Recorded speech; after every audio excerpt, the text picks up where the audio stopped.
Olá, meninos e meninas, tudo bem? Como é que estão vocês? Estamos hoje aqui para trazer para vocês uma videoaula, né? Em decorrência de todo esse contexto e de toda essa situação que nós estamos vivendo, infelizmente lastimável, mas que necessária. Tá? Como vocês sabem muito bem, estamos num isolamento social, uma quarentena, para que as coisas possam transcorrer de uma forma minimamente, né, tranquila dentro desse ambiente, desse cenário que estamos vivendo no Brasil e no mundo. A questão justamente aí do novo coronavírus, a questão do Covid-19, que aliás nós já vimos algumas coisinhas, né, já analisamos alguns aspectos da nossa aula de atualidade e que vocês estão com certeza acompanhando de casa. Bom, meninos e meninas, como vocês sabem muito bem, as nossas aulas elas serão realizadas em alguns tópicos durante esse período de quarentena de maneira virtual. É uma forma de podermos utilizar de forma interessante, inteligente, criativa as novas tecnologias. É aquilo que eu sempre converso com vocês. Saber usar a internet, o celular no momento certo, de forma adequada. E esse é um momento extremamente propício diante de toda a situação, de todo esse momento que estamos vivenciando. Queridos, dando continuidade aos nossos conteúdos de História Geral, a gente vai iniciar aqui, através de algumas videoaulas, algumas partes, o estudo sobre a civilização romana, ou seja, o Império Romano.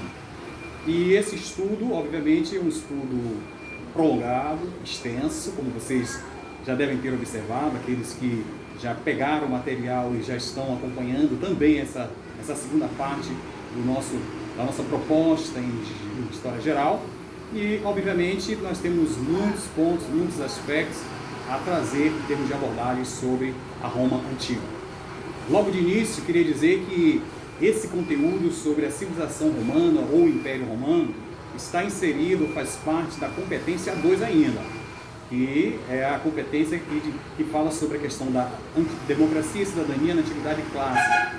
Já vimos a Grécia Antiga, esgotamos todos os aspectos políticos, econômicos, sociais, e claro, dando ênfase à questão da democracia e da cidadania na Grécia Antiga, especialmente em Atenas, e daremos continuidade agora com estudos sobre o Império Romano, civilização romana. De início, o que a gente tem que atentar sobre o estudo da Roma Antiga? Localização geográfica ou os aspectos geográficos e o povoamento. Então, no nosso material, vocês têm aí na primeira página, né, um mapa. E esse mapa mostra um pouco aí o que seria, né, o que constituía, o que configurava a chamada Península Itálica. Atualmente, o país Itália, que por sinal está também aí passando por esse momento tão delicado, né, tão complicado, né, que vocês com certeza vêm acompanhando nos telejornais, né? Então, a nossa solidariedade a todos os italianos que vivem aqui no Brasil, na Bahia, em Teixeira de Freitas, ou descendentes de italianos. Estamos juntos nessa empreitada para tentarmos sobrepor esse momento tão singular, esse momento tão terrível, né, da história da humanidade. Então aqui vocês têm um mapa, né, no nosso material da Península Itálica. E a gente vai entender que o processo de povoamento da Península Itálica, ele se dá em vários momentos. Tá? Pegando ali que seria de 2.200 anos antes de Cristo, tá? Até basicamente ali o ano 1000 antes de Cristo. E você tem ali vários povos que ocuparam o que seria a Península Itálica. Você tem os chamados italiotas, esses que irão distribuir pela parte norte e pela parte central daquilo que seria da Península Itálica. Você tem ao sul a questão justamente dos gauleses, gauleses não, foi mal, hein? Desculpa, nossa. Ao sul você tem ali a presença dos gregos antigos, que foram responsáveis pela fundação de várias colônias no sul daquilo que seria da Península Itálica.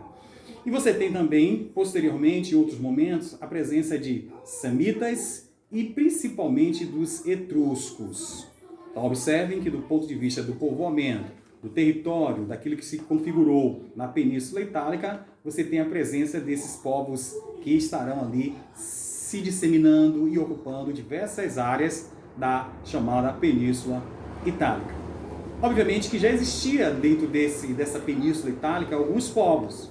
Dentre esses, o que nos interessa em termos de aspectos geográfico e povoamento é aqueles que estão ali às margens, direita especificamente, do rio Tibre, onde você ali vai encontrar aquilo que seria uma quantidade de mais ou menos 12 aldeias.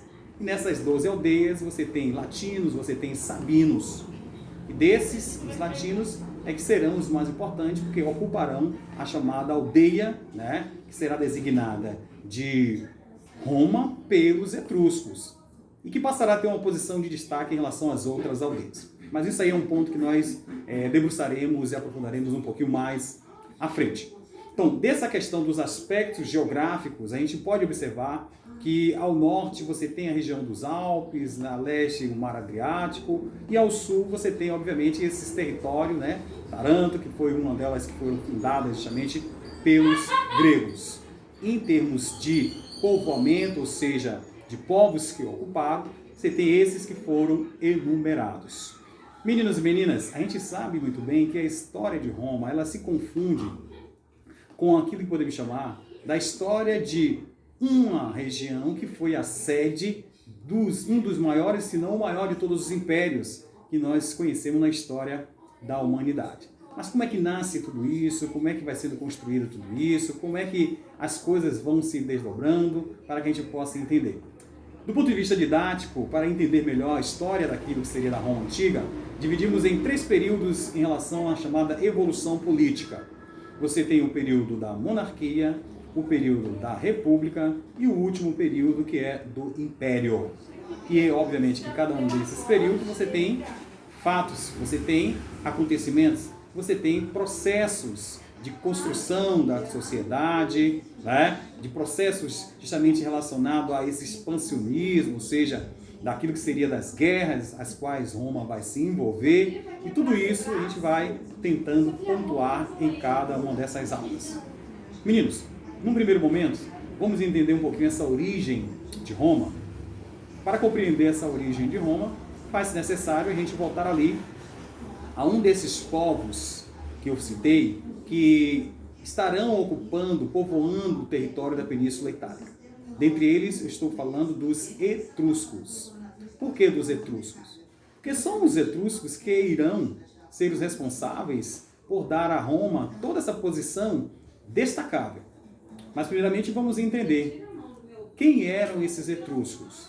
Bom, os etruscos é um povo que vem da região da Ásia Menor, avança e, claro, adentra na Península Itálica, ali pela região do leste, né, do Mar Adriático, irão conquistar vários territórios da Península Itálica. Inclusive, essa região do Lácio, onde se tinha ali essas 12 aldeias, que eram também chamadas de cidades-estados, e que ali vai se formar uma espécie de uma liga entre essas 12 aldeias, com o intuito de tentar fazer frente a essas invasões, a essa guerra contra os etruscos. E é neste momento, ali por volta do século, assim, do ano 1000, né, antes de Cristo, que você tem esse processo de formação dessa liga, né, às margens justamente do rio Tibre. E ali, quando chega no ano de 753, é esse mesmo ano, 753, tem-se o que teria a origem da chamada Roma. O nome Roma foi justamente dado pelos próprios etruscos, uma vez que essa liga, eles vão impedir o avanço etrusco na região do Lácio.